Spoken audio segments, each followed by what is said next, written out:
On passe sur une jurisprudence de la Cour d'appel de Paris en matière URSSAF.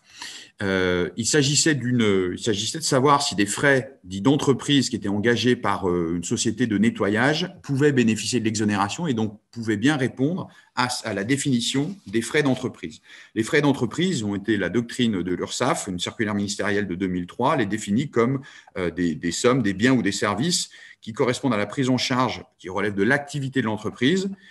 et qui conditionnent leur exonération de charges au fait qu'ils aient un caractère exceptionnel, qu'ils soient engagés dans l'intérêt de l'entreprise, mais qui ne correspondent pas au cadre normal de l'activité des salariés. Et enfin, et c'est le plus important dans cet arrêt, qu'ils soient justifiés par la mise en œuvre de techniques de direction, d'organisation ou de gestion de l'entreprise et le développement de sa politique commerciale. En fait, il s'agissait d'une entreprise qui était extrêmement généreuse avec ses clients et ses prospects, puisqu'elle offrait des privatisations du circuit de Manicourt, des essais de voitures de luxe, des sacs Vuitton, des notebooks, des graveurs de DVD, des matchs de foot au Stade de France, etc. Donc, c'était une entreprise qui était très dynamique, on va dire, commercialement. L'URSSAF estime que ces dépenses ne correspondent pas à des frais d'entreprise et relève notamment que ces dépenses, leur utilité n'est pas avérée par rapport,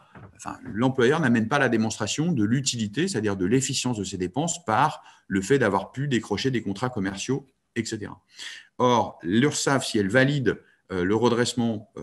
la Cour d'appel, si elle valide le redressement de l'URSSAF, dans son principe, corrige quand même le raisonnement de l'URSSAF en disant qu'il ne lui appartient pas, il n'appartient pas au contrôleur de l'URSSAF de s'immiscer dans la politique qui est décidée par le dirigeant dès lors que celle-ci